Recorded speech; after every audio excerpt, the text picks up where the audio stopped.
The man responsible for Chris Hani's assassination, Janusz Walus, will find out today if he's eligible for parole. In 2020, Walus was denied parole by the Justice and Correctional Services Minister, Ronald Lamola.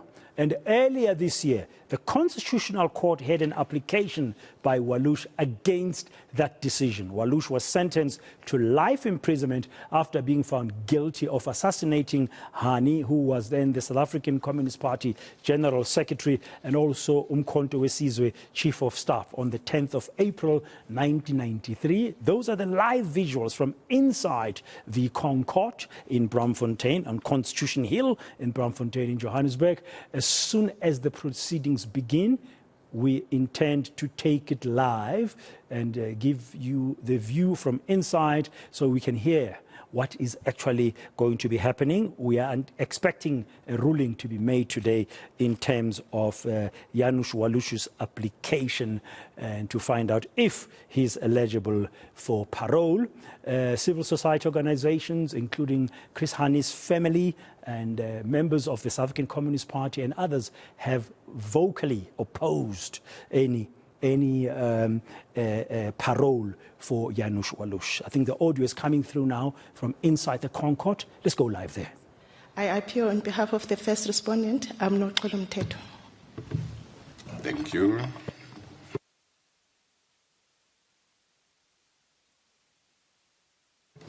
May it please the Court, Chief Justice and the Justices, I appear on behalf of the second and third respondents. I am Thabiso Mhlanga from Pabasa, Sentin Chambers. Thank you.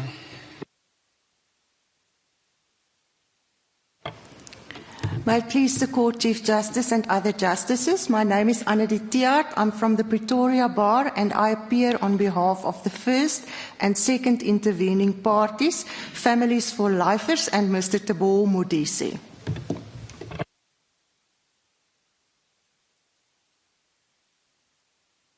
Thank you.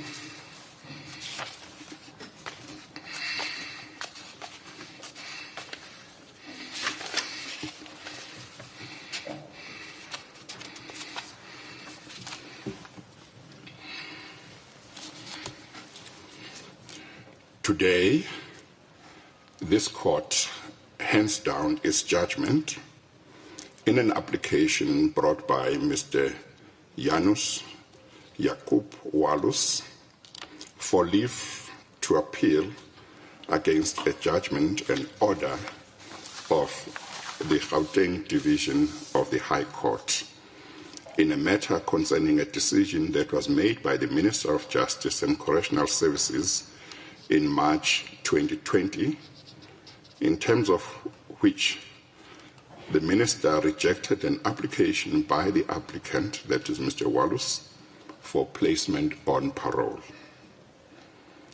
The judgment of this court in this matter is a unanimous judgment written by me. It is agreed to by Justice Madlanga, Justice Majid, Justice Mhlandla, Acting Justice Mlambo, Justice Theron, Justice Chikwi, and Acting Justice Unterholter. The applicant was, together with the late Mr. W. Lewis, convicted of the murder of the late Mr. Thembisile Chris Hani in 1993, and they were sentenced to death. Their appeal to the Supreme Court of Appeal failed. However, following upon the judgment of this court in S versus Makonyane, which declared the death penalty unconstitutional, their death sentences were commuted to life imprisonment. The applicant is serving his sentence of life imprisonment at Kgosi Mampuru II Correctional Center. He had served about 26 years of his sentence of life imprisonment when the minister made the impugned decision in March 2020. He has now served about 28 years or so of his sentence. It is not necessary to deal with the circumstances under which the applicant committed the crime of murder of which he was convicted and for which he is serving a sentence of life imprisonment, as they are well known. It suffices to say that when he and Mr. W. Lewis murdered the late Mr. Hani, Mr. Hani was the Secretary General of the South African Communist Party and was a prominent leader of the African National Congress, a husband to his wife and a father to his children. It is also important to refer to the types of remarks that the trial court made when it sentenced him, as well as the remarks of the Supreme Court of Appeal when that court dealt with his and Mr. W. Lewis' appeal.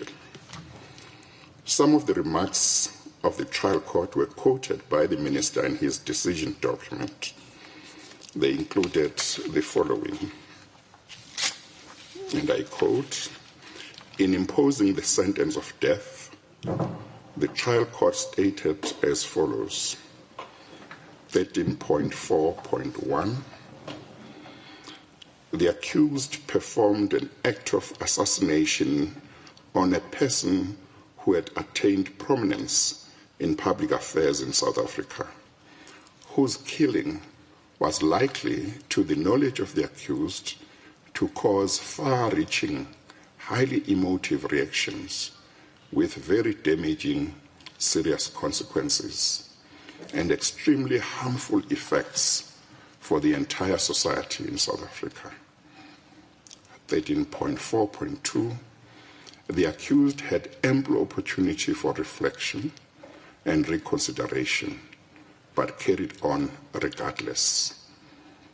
13.4.3, the act was not performed impulsively and spontaneously in immediate reaction to a specific event. 13.4.4, the assassination was planned over a period of many weeks with close attention to detail. 13.4.6, the murder was a deliberate, cold-blooded one. It was preceded by weeks of planning.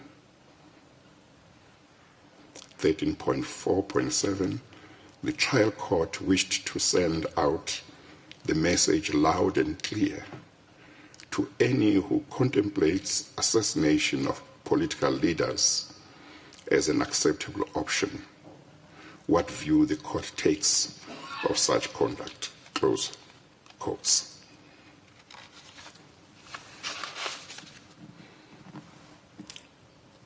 The Supreme Court of Appeal, when it dealt with the appeal lodged by the applicant and Mr. W. Lewis at that time, made, among others, the following remark quoted by the minister, 13.5.1, and I quote, "Few crimes can be regarded by a court as more atrocious or as being more calculated to arouse the revulsion of decent members of society than the sort of murder of which the appellants were duly convicted." The trial court ultimately concluded in the case of each appellant that the death sentence was the only proper penalty. So far from being assailed by any doubts in the matter, I entirely agree with that conclusion. I will therefore confirm the death sentence. That is part of what the Supreme Court of Appeal said. After the minister had made his decision to reject the applicant's application for placement on parole, the applicant brought an application in the Gauteng Division of the High Court to have that decision reviewed and set aside on the grounds, among others, that it was irrational. In the document containing the minister's decision, he made it clear that except for two factors, all the factors he was required to take into account in deciding whether to place the applicant on parole supported the placement of the applicant on parole. The two that the minister said did not support the applicant's application were the nature and seriousness of the crime on the one hand, and the sentencing remarks that the court that had been made by the trial court when it sentenced the applicant on the other. In challenging the rationality of the minister's decision in the High Court, the applicant contended that he had met every requirement that he could meet in order to ensure that he improved his prospects of placement on parole, but there was nothing he could do about the nature and seriousness of the crime on the one hand and the sentencing remarks of the courts on the other.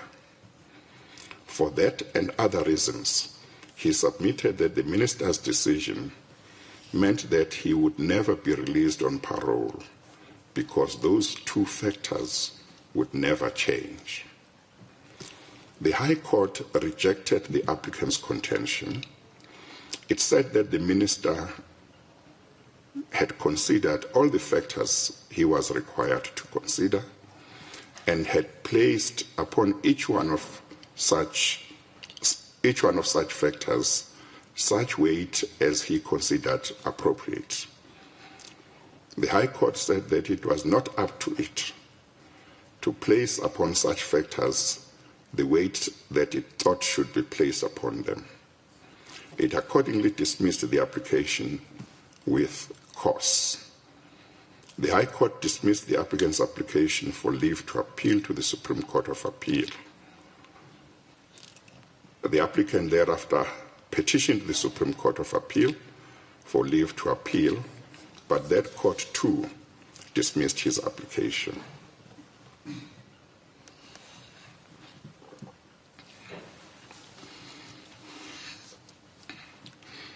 In this court, the applicant, as already indicated, applies for leave to appeal against the judgment and order of the High Court. There were applications for leave to intervene that I now deal with.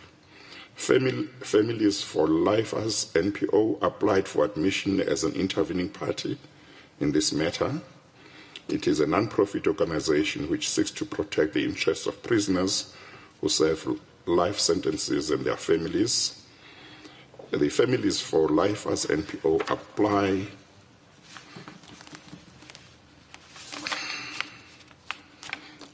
for admission, but it is quite clear from their papers that the purpose of their intervention is to deal with a number of issues relating to how parole is dealt with by the department and the minister, much more than the issues that are raised by the applicant in this case. For example, they want the whole parole system to be reviewed, by which I understand them to mean that they want it to be reconsidered in its entirety. That falls outside the role and function of a court. That is a matter that they should take up elsewhere. For that reason, their application is dismissed. The South African Prisoners Organization for Human Rights also applied for leave to intervene in this matter, but it too raised issues that fall outside the ambit of this matter. It also wanted the whole parole system to be reviewed and complained in general about how the minister and the parole board make their decisions on parole applications. Its application also falls to be dismissed for the same reasons as the applications for application for families for life as NPO. Mr. Tebogo Modise also applied for leave to be admitted as an intervening party. His case is the same as that of Families for Life as NPO, and he also seeks the same relief as the Families for Life as NPO. His application is also dismissed for the same reasons. In this court has concluded that it does have jurisdiction in this matter in the light of the fact that this is an appeal relating to a review application that was launched in the High Court. It has also concluded that it is in the interest of justice that the applicant be granted leave to appeal. The applicant persisted before us in challenging the minister's decision on the same grounds upon which he had challenged it in the High Court. The minister, Ms. Dimpo Hani, and the SACP opposed the applicant's application in this court as well, just as they had done so in the High Court and in the Supreme Court of Appeal. In considering the appeal, we have taken into account that in terms of Section 136 of the Correctional Services Act number 101 of 1998, the applicant is one of those prisoners to whom the parole dispensation of the Correctional Services Act of 1959 applies, that is the 1959 Act. That provision is to the effect that a person who was serving a sentence of incarceration immediately before the commencement of chapters 4, 6, and 7 is subject to the provisions of the 1959 Act. That provision says that such prisoners will be considered for parole in terms of the policy and guidelines applied by the former parole board prior to the commencement of those chapters. Section 136(2) of the CSA, that is the Correctional Services of 1998, provides in effect that the prisoners whose parole dispensation is governed by the 1959 Act must be allocated the maximum number of credits in terms of Section 22, capital letter A of the 1959 Act. Section 136(3)A of the CSA provides that a prisoner falling under this category must serve a minimum of 20 years of his sentence before he can be considered for placement on parole. Following upon the judgment of the Gauteng Division of the High Court in Van Wyk versus Minister of Correctional Services, 2012-1 SACR 159 GNP, the then Minister of Correctional Services issued a policy document which provided that prisoners who were sentenced before 1 October 2004 should be eligible for consideration for parole after serving a minimum of 13 years and 4 months. As already indicated, the applicant fell into this category. The applicant completed 13 years and 4 months of his imprisonment in 2007. But as a result of presidential amnesties that he received, he obtained certain credits which reduced the minimum period he had to serve before being considered for parole by a whole year. The result was that the applicant became eligible to be considered for parole in 2005.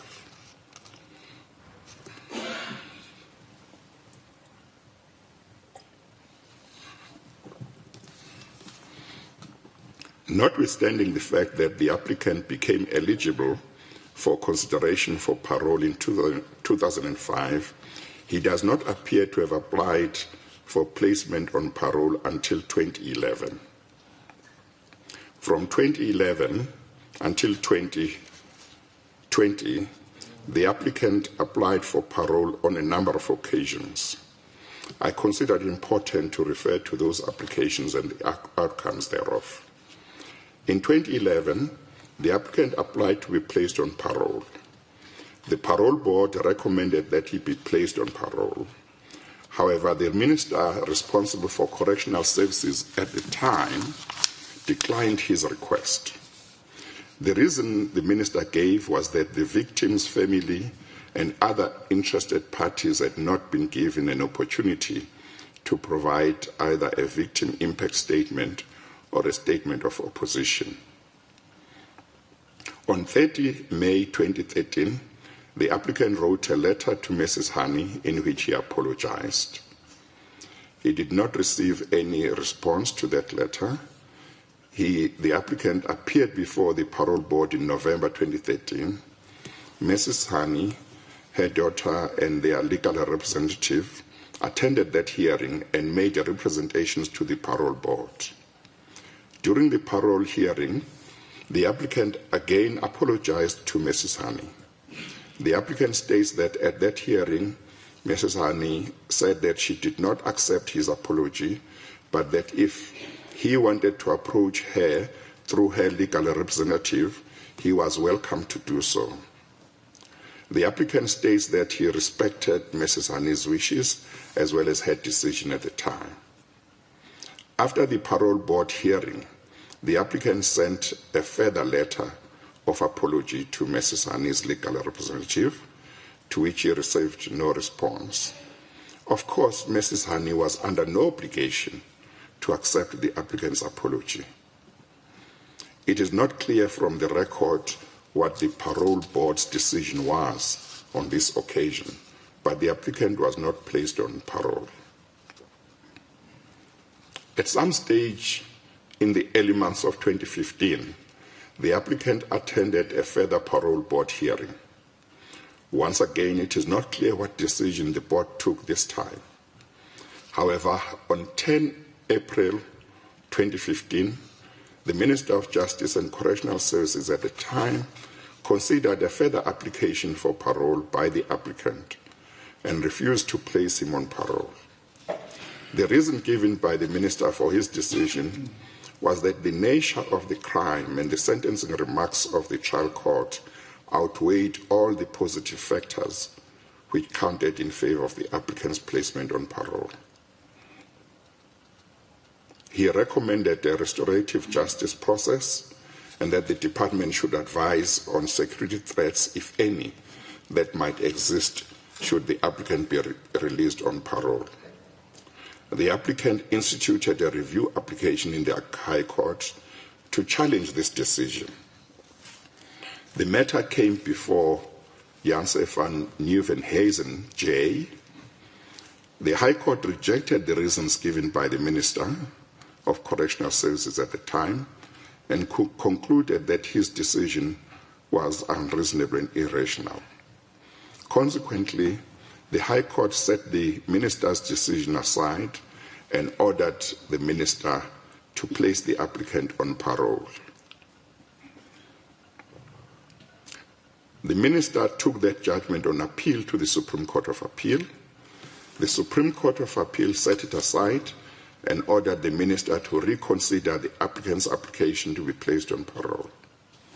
The issue in that appeal was whether the High Court had erred in reviewing and setting aside the decision of the Minister not to place the applicant on parole and to order the applicant's release on parole on the basis that it was irrational and unreasonable. It is remarkable that the Supreme Court of Appeal did not find fault with the judgment of Janusz van Nieuwenhuizen, J, against which the Minister had appealed, but it found fault with the Minister's decision. The Supreme Court of Appeal ordered that Mrs. Hani's victim impact statement dated 30 October 2013 and the applicant's response thereto should be taken into account by the Minister in reconsidering the applicant's application for parole. On 26 October 2017, there was another parole board hearing. Mrs. Hani and certain representatives of the SACP attended that hearing and made representations in support of their opposition to the applicant's application. It appears that the Parole Board made a recommendation to the Minister, but the record does not reveal what the recommendation was.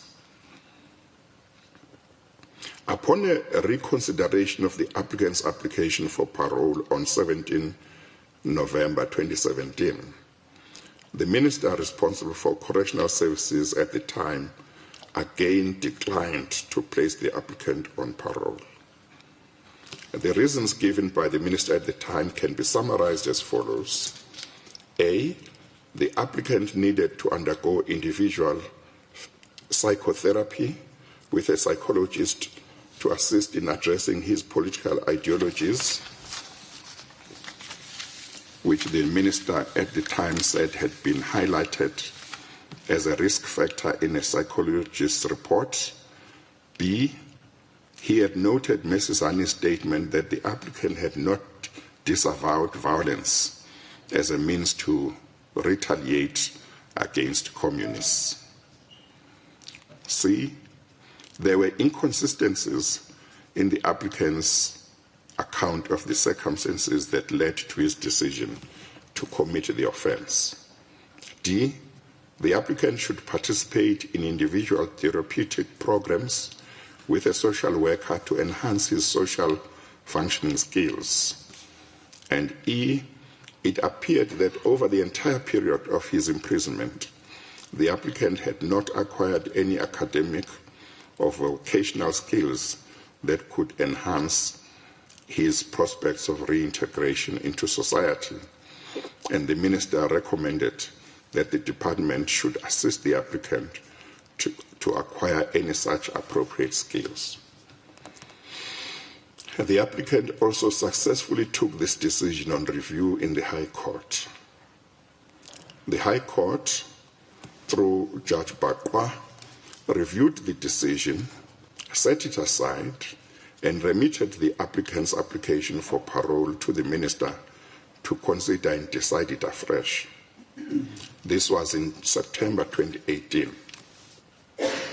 In January 2019, the Minister responsible for correctional services at the time reconsidered the applicant's application to be placed on parole, following upon Judge Bakwa's judgment.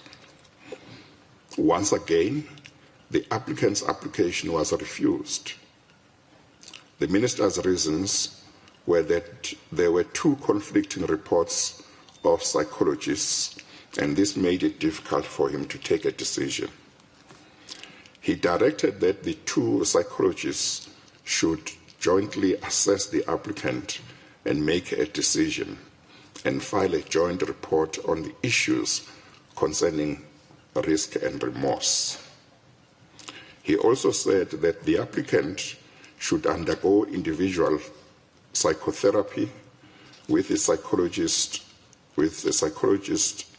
in addressing challenges which have been highlighted in a report by one Ms. Zelda Beitendorf. The Minister said that those challenges included depression and explosive anger episodes.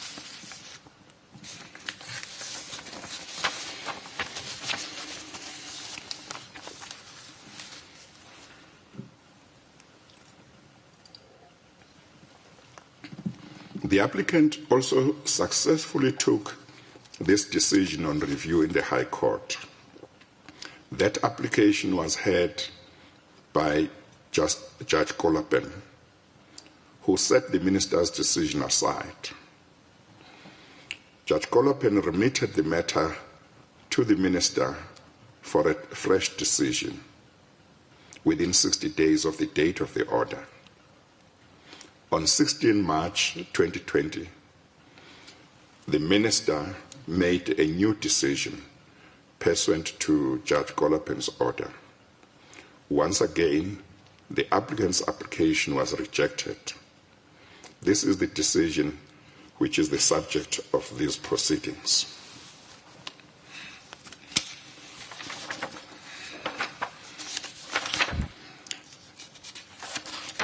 When the High Court dealt with the review application brought by the applicant, it took the view that the minister had considered all the factors that he was required to consider in deciding whether or not the applicant should be placed on parole.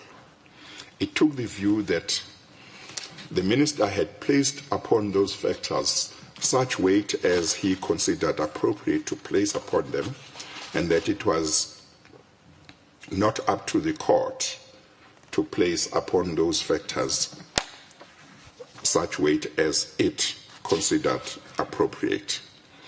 It dismissed the applicant's application with cause and, as I indicated earlier on, refused leave to appeal. And as I indicated, the Supreme Court of Appeal also refused leave to appeal. The appeal before this court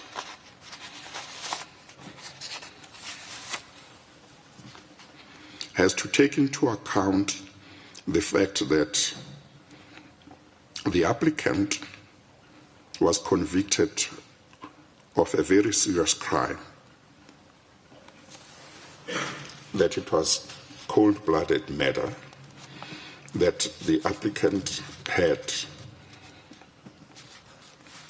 been involved in planning the crime over a number of weeks, and that his conduct nearly plunged this country into civil unrest, and that in assassinating the late Chris Hani, the applicant and Mr. W. Lewis seemed to have been intent on derailing the attainment of democracy by this country. But those are not the only factors that this court must take into account. This court must also take into account the fact that the applicant falls into a category of prisoners whose parole dispensation is governed by the 1959 Act. And as I indicated earlier on, that the minimum period stipulated by legislation that the applicant and those who fall into the same category as him have to serve before they are considered for parole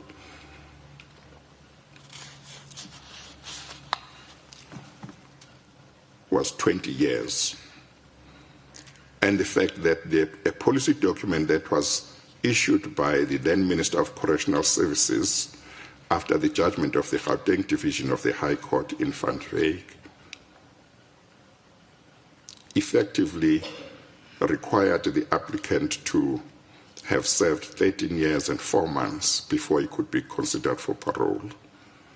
And that in the light of the credits that he obtained as a result of presidential amnesties from which he benefited, ultimately he had to serve 12 years before he could be considered for parole.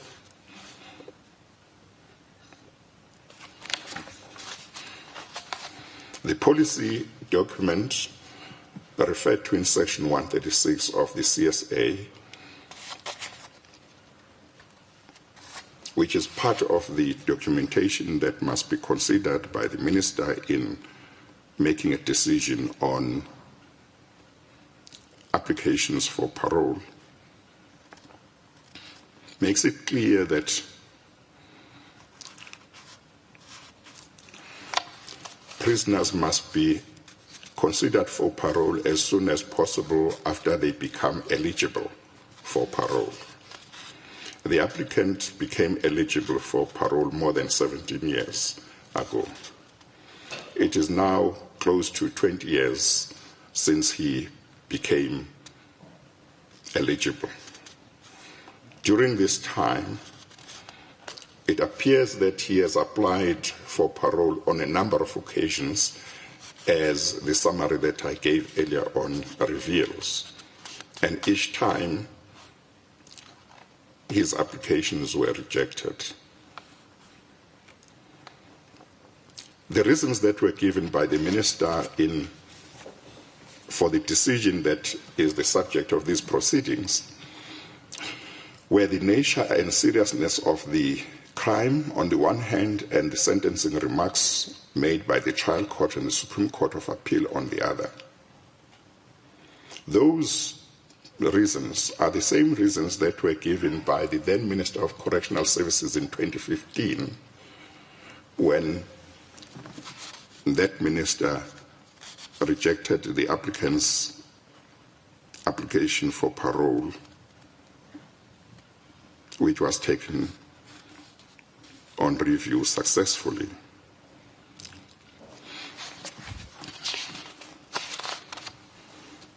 The Minister of Justice and Correctional Services has made it clear that in considering the applicant's application,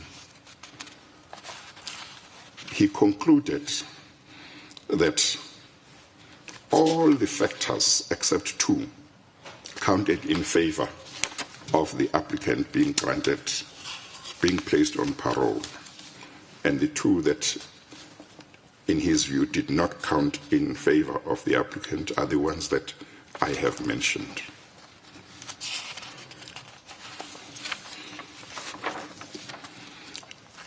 One of the matters that the minister has said is that he noted the applicant's commendable behavior throughout his stay in prison. The minister has also made it clear that he accepts that the risk of the applicant reoffending if he were to be placed on parole is very low. The minister has also made it clear that he accepts that the applicant has shown remorse.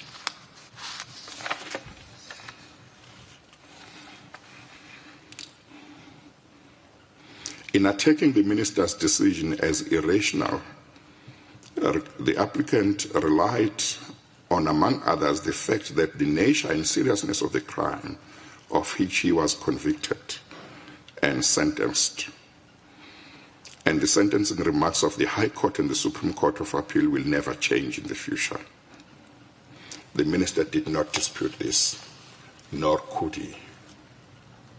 The applicant then went on to submit in his founding affidavit in the High Court that because these two matters on which the minister relied to justify denying him parole will never change in the future, the minister will never release him on parole, which therefore meant that he would serve a full life sentence of imprisonment. In pharmaceutical manufacturers, this court had this to say about the standard of rationality. It is a requirement of the rule of law that the exercise of public power by the executive and other functionaries should not be arbitrary. Decisions must be rationally related to the purpose for which the power was given. Otherwise, they are in effect arbitrary and inconsistent with this requirement. It follows that in order to pass constitutional scrutiny, the exercise of public power by the executive and other functionaries must at least comply with this requirement. If it does not, it falls short of the standards demanded by our Constitution for such action. Close quotes. This court went on to say in the same case, and I quote, "The question whether a decision is rationally related to the purpose for which the power was given calls for an objective inquiry." Indeed, this court also said, and I quote, "Rationality in this sense is a minimum threshold requirement applicable to the exercise of all public power by members of the executive and other functionaries. Action that fails to pass this threshold is inconsistent with the requirements of our Constitution and therefore unlawful. The setting of this standard does not mean that the courts can or should substitute their opinions as to what is appropriate for the opinions of those in whom the power has been vested. As long as the purpose sought to be achieved by the exercise of public power is within the authority of the functionary, and as long as the functionary's decision, viewed objectively, is rational, a court cannot interfere with the decision simply because it disagrees with it or considers that the power was exercised inappropriately. In paragraph 13 of his answering affidavit, the minister set out the factors which he said he took into account in deciding the applicant's application, and I've mentioned some of them. The minister went on to say in paragraph 13.2 of his answering affidavit, notwithstanding the positive factors in favor of his, that is the applicant's placement on parole, I was, in the light of paragraph 7.1.1, paragraph 7.2.1 to 7.2.2, and paragraph 7.4 to 7.5 above, enjoined to have due regard to the nature and seriousness of the crime of murder committed by the applicant and the remarks made by the court at the time. What emerges from a number of paragraphs to which the minister referred is that he considered himself enjoined to consider the nature and seriousness of the crime and the remarks of the courts. I've already referred to some of the remarks that the minister relied upon, both of the trial court and then of the Supreme Court of Appeal. It will have been seen from the above what types of remarks that of the trial court and the Supreme Court of Appeal the minister took into account in deciding not to place the applicant on parole. The court's remarks he took into account relate to the seriousness of the offense that the applicant had committed, or to the fact that the offense was well planned and was committed in cold blood. The question that arises is, are these the types of remarks made by a trial court at the time of imposing a sentence that the department's policy contemplates should be taken into account? In my view, they are not, and the minister conceived the remarks to which the policy refers. The sentencing remarks to which the policy document refers can only be remarks about the minimum period of imprisonment that a convicted person or offender should serve before he or she can be considered for parole. Sometimes judges and magistrates make remarks to such effect when they impose a sentence of imprisonment. If the reference to the sentencing remarks of the court referred to in the department's policy document is understood to be a reference to such remarks, the requirement in the policy document makes sense. The remarks contemplated in the department's policy are the types of remarks this court had in mind in Jimale when it referred to the court's power to postpone the consideration of parole for sentenced prisoners. In short, the remarks contemplated by the policy document are remarks that judges and magistrates sometimes make when they sentence accused person to the effect that they should not be considered for parole unless and until they have finished a certain minimum period of their sentence. In the present case, neither the trial court nor the Supreme Court of Appeal made the types of sentencing remarks that are contemplated by the department's policy. That is understandable because the sentence that the trial court imposed on the applicant did not contemplate his return to society. He was sentenced to death. Therefore, the court had no reason to make remarks about the length of the period of imprisonment that the applicant had to serve before being considered for parole. Accordingly, in this case, there are no sentencing remarks of the type contemplated in the department's policy that the minister was entitled to take into account. This means that the factors recognized in the policy of the department as factors that should be taken into account that, according to the minister, did not support the release of the applicant on parole were only the nature of the crime and the seriousness thereof.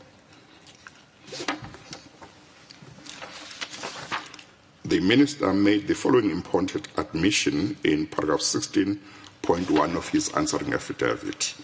He said, and I quote, "It is admitted that the factors mentioned in Chapter 6, open brackets 1, capital A, close brackets, 19 of the Correctional Services B Order, the so-called Parole Board Manual, referred to in paragraph 7.1.3 to 7.1.6 above, were positive factors in favor of the placement of the applicant on parole. So too, the factors mentioned in the policy document referred to in paragraph 7.2.3 to 7.2.8 above. For purposes of my decision, I had due regard to such factors in favor of the placement of the applicant on parole." In his answering affidavit, the reference in this paragraph to the factors referred to in the paragraph I've just quoted is a reference to 6 of the 8 factors that Chapter 6 of the Correctional Services B Order, under the heading Criteria for Parole Selection, provides are to be taken into account in deciding whether an offender should be granted parole. In his answering affidavit, the Minister said in effect that it was not his position that the applicant would never be released on parole. He never explained how he could release the applicant on parole in the future when the reasons that prevented him from releasing the applicant on parole in 2020 would still be present and would not have changed. That is the nature and seriousness of the crime and the sentencing remarks. What the Minister says in effect is that in 2020, he was prevented by the nature and seriousness of the crime and the trial courts and Supreme Court of Appeal sentencing remarks from releasing the applicant on parole. But sometime in the future, he could release him on parole despite the fact that the nature of the crime, its seriousness, and the court sentencing remarks would not have changed. Earlier, I pointed out that the department's policy requires that as far as possible, a prisoner should be placed on parole as soon as possible after he or she has reached the date when he or she can be considered for parole. In this regard, we must remember that the applicant's date when he became eligible to be considered for placement on parole was in 2005. The question that immediately arises then is this: if in the future the Minister can or will release the applicant on parole on the same facts as those which prevailed in 2020 when he denied him parole, does that mean he will have reached true and mutually exclusive conclusions on the same facts? If he could reach the conclusion to release the applicant on parole on these facts in the future, why is it that he did not release him in 2020 on the same facts? If the Minister were to release the applicant on parole on the same facts in the future, how will he justify his two conflicting conclusions on the same facts? The Minister did not explain any of this in his answering affidavit. His failure to explain this renders his decision to deny the applicant parole inexplicable. If it is inexplicable, it follows like night follows day that it is irrational. There is no connection between the exercise by the Minister of his power and the purpose for which the legislation conferred that power on him.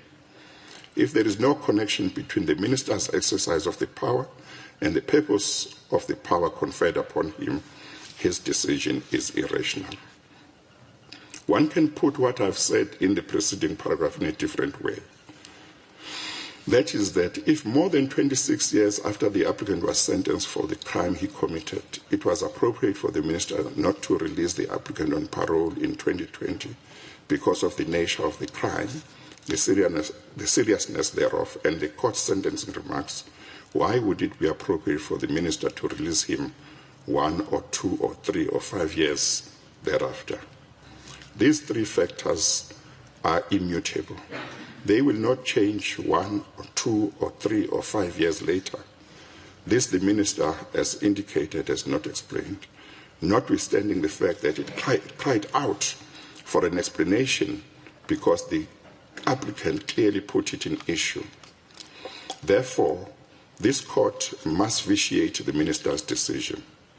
If it were not to do so, it would in effect be giving its approval to the proposition that in future it would be appropriate for the Minister to deny the applicant parole even when he may have served 30 or 35 or even 40 years of imprisonment. That simply on the basis of the nature of the crime, the seriousness thereof, and the trial courts and the Supreme Court of Appeals sentencing remarks, despite the fact that the applicant has complied with all other requirements for him to be placed on parole, which the Minister concedes. The Minister's decision is not rationally connected to the purpose of the power conferred upon him. His decision is therefore irrational, and it falls to be reviewed and set aside. Having concluded that the Minister's decision is irrational and falls to be reviewed and set aside, the next question is whether this court should remit the matter to the Minister to consider the applicant's application for parole afresh in the light of this judgment, or whether this court should order the Minister to place the applicant on parole on such terms as may be appropriate in all of the circumstances. Ordinarily, this court would remit the matter to the Minister and direct that he considers the applicant's application for parole afresh and make a decision on whether or not the applicant should be placed on parole. That route enables the court to allow the functionary in whom the power to make a certain decision vests to make the decision whether or not the applicant should be released on parole. However, it is not our law that a court will not, under any circumstances, either make the decision itself that was supposed to have been made by the functionary concerned, or that it can never order such a functionary to make a particular decision. The courts in this country appreciated this even before the advent of democracy. In Traub, Judge Goldstone concluded that the decision of the administrator of Transvaal or the hospital authorities involved in that case not to appoint the applicant, Dr. Traub, as a senior house officer failed to be reviewed and set aside. The High Court then had to consider whether to remit the matter to the relevant functionary to decide her application for appointment as a senior house officer or to make that decision itself. The High Court concluded, after referring to Agricultural Supply Association, that it was permissible for the court to make the decision itself where the decision was a foregone conclusion. In that case, Goldstone J. said, and I quote, "In my opinion, the question which must determine which of these two causes I should follow is primarily whether the result of a further reference back is a foregone conclusion. Put in another way, I must consider whether on all the facts of this case it will be reasonable for an unbiased, intelligent person to refuse to appoint the applicant to the position sought by her because she is not suitable for that appointment," close quotes. The court in that case ultimately made an order directing the relevant functionaries to take all necessary steps to cause Dr. Traub to be appointed to the position of a senior house officer at Baragwanath Hospital, Soweto. After the advent of democracy, this continued to be the legal position. It is important to emphasize that courts only substitute their decisions for those of government functionaries in exceptional cases. It is not something the courts do lightly, nor should they. Section 8 of PAJA deals with remedies in judicial reviews.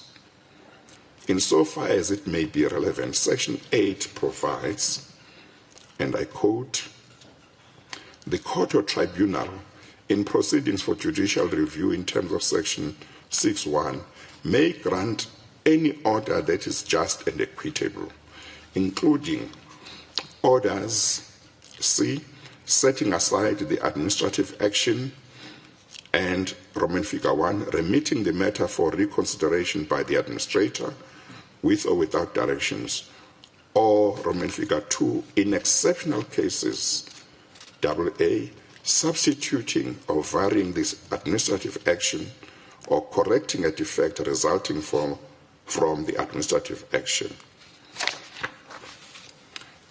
In ConCourt, this court dealt extensively with circumstances in which it would be justified for a court not to remit a matter to the relevant functionary, but instead to itself make the decision that the law vests in the functionary. It is not necessary for purposes of this judgment to deal with all those exceptions.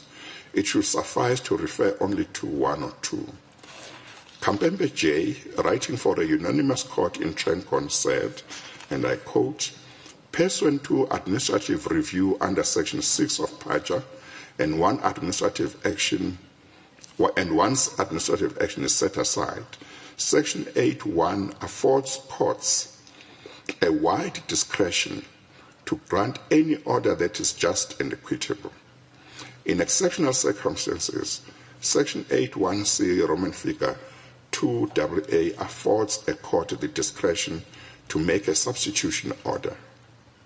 Section 8.1c, Roman figure 2AA, must be read in the context of Section 8.1. Simply put, an exceptional circumstances inquiry must take place in the context of what is just and equitable in the circumstances. In effect, even where there are exceptional circumstances, a court must be satisfied that it would be just and equitable to grant an order of substitution. One of the exceptions recognized in ConCourt is where the decision is a foregone conclusion. This court went on to say, to my mind, given the doctrine of separation of powers, in conducting this inquiry, there are certain factors that should inevitably hold greater weight. The first is whether a court is in as good a position as the administrator to make the decision. The second is whether the decision of an administrator is a foregone conclusion. These two factors must be considered cumulatively. Thereafter, a court should still consider other relevant factors. These include delay, bias, the incompetence of an administrator. The ultimate consideration is whether a substitution is just and equitable. This will involve a consideration of fairness to all implicated parties. It is prudent to emphasize that the exceptional circumstances inquiry requires an examination of each matter on a case-by-case basis that accounts for all relevant facts. A period of more than 15 years has lapsed since the applicant became eligible for consideration to be placed on parole. It was in 2005 that the applicant became eligible to be considered for placement on parole. The Minister accepts that the applicant has shown remorse for the crime he committed. The evidence reveals that during his imprisonment all these years since 1993, the applicant has had no negative disciplinary record in prison. The Minister accepts that the applicant's risk of reoffending if he were to be placed on parole is low. The applicant has apologized to Mrs. Hani and her family more than once. The applicant cannot do anything about the nature of the crime he committed, its seriousness, nor can he do anything about the sentencing remarks that the trial court had made about him and the crime of which he was convicted. With regard to the factors the Minister took into account against the applicant, the fact that if the applicant were placed on parole, he would serve only a period of 2 years of his life sentence should not have been taken into account. This is because that is a benefit that the law has given to the prisoners falling in the same category as the applicant, and he is entitled to benefit from the law. In this regard, It must be remembered that Section 9(1) of the Constitution declares that everyone is equal before the law and has the right to equal protection and benefit of the law. In my view, this court is in as good a position as the minister to determine whether the applicant should be released on parole. The other factor that should be taken into account in deciding whether to remit the matter to the minister or to order the minister to place the applicant on parole is the history of the matter. That history reveals that not only has the applicant served 28 years of imprisonment of his life imprisonment sentence, but he has complied with all that the various ministers of correctional services and the parole board have required him to do in order to improve his prospects of being granted parole. For over a decade, the applicant made numerous applications for parole, and various ministers responsible for correctional services rejected his applications for one reason or another. On a number of occasions, the applicant applied to the High Court to challenge the various ministers' decisions denying him parole, and he succeeded in all of them except the one that is the subject of this judgment. Even in this one, as will have been seen above, he should have succeeded. In all those applications, except one, the court remitted the matter to the minister responsible for correctional services to consider the applicant's application for parole afresh. And each time, the various ministers reached the same conclusion as they had reached before, namely to reject his application for parole. The one occasion when the High Court did not remit the matter has been referred to above. That is where Judge Neuvenhausen J. set aside the minister's decision and ordered the applicant to be placed on parole, but the minister took the judgment on appeal to the Supreme Court of Appeal, and the Supreme Court of Appeal ordered him to consider the victim impairment statement of Mrs. Hani and other interested parties. The history of the applicant's applications for parole reveals that as far back as 2011, the parole board recommended that he be released on parole, but the then minister responsible for correctional services rejected the recommendation. That history also reveals that in the one court application which the court did not remit the matter, the court ordered the minister to release the applicant on parole, as I have indicated. In the present case, the minister has considered all the factors that should be considered in deciding whether to place the applicant on parole, and has concluded that except two, they all supported the conclusion that the applicant should be released on parole. The two factors that the minister considered to count against the applicant are the ones discussed above, which I have concluded can no longer stand in the way of the release of the applicant. I have reached this conclusion against the background that the applicant served more than 25 years of his sentence of life imprisonment, during which he has kept a clean disciplinary record and has complied with every requirement he has been told by the prison authorities he should comply with in order to improve his prospects of placement on parole. In the circumstances, I'm of the view that it is just and equitable that this court should order the minister to place the applicant on parole. In considering whether or not the applicant should be released on parole, I've been mindful of the fact that in assassinating Mr. Hani, the applicant sought to derail the attainment of democracy in this country and nearly plunged South Africa into a civil war. However, I've also borne in mind that the fathers and mothers of our constitutional democracy, I'm going to repeat that. However, I've also borne in mind that when the fathers and mothers of our constitutional democracy drafted our constitution and included in it the Bill of Rights, they did not draft a Bill of Rights that would confer fundamental rights only on those who fought for democracy and not on those who had supported apartheid or who were opposed to the introduction of democracy in this country. They drafted a Bill of Rights that conferred fundamental rights on everyone, including those who had supported apartheid with all their hearts. Indeed, they drafted a Bill of Rights which conferred fundamental rights even upon visitors to our country, so that upon entry into our country, they begin to enjoy the benefits and protections of our Bill of Rights. That is why the preamble to our Constitution reads in part, and I quote,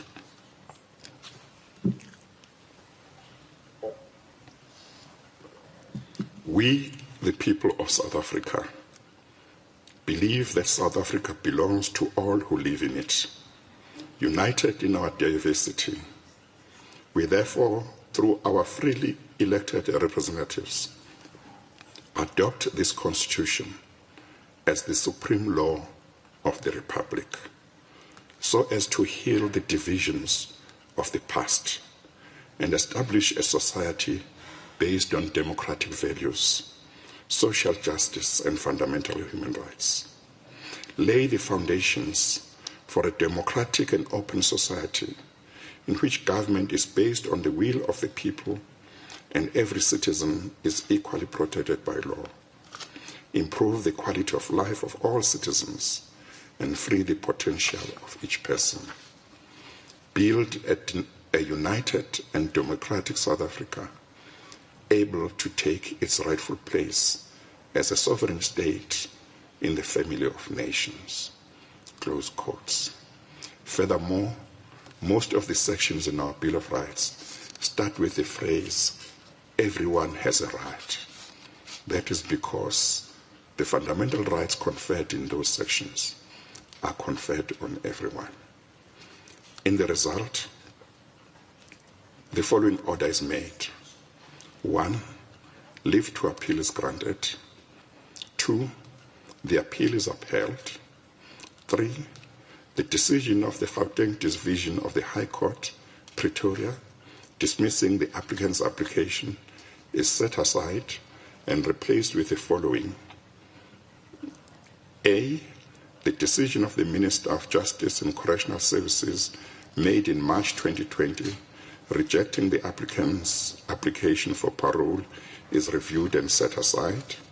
B, the Minister of Justice and Correctional Services is ordered to place the applicant on parole on such terms and conditions as he may deem appropriate, and to take all such steps as may need to be taken to ensure that the applicant is released on parole within 10 calendar days from the date of this order. C, the Minister of Justice and Correctional Services is ordered to pay the applicant's costs, including the cost of true counsel. 4, the Minister of Justice and Correctional Services must pay the applicant's costs in this court, including the cost of true counsel, as well as the applicant's costs in the Supreme Court of Appeal in respect of the petition for leave to appeal. I hand down the judgment. As the court pleases, Chief Justice and other justices. Thank you. As the court pleases, Chief Justice and other justices. Thank you.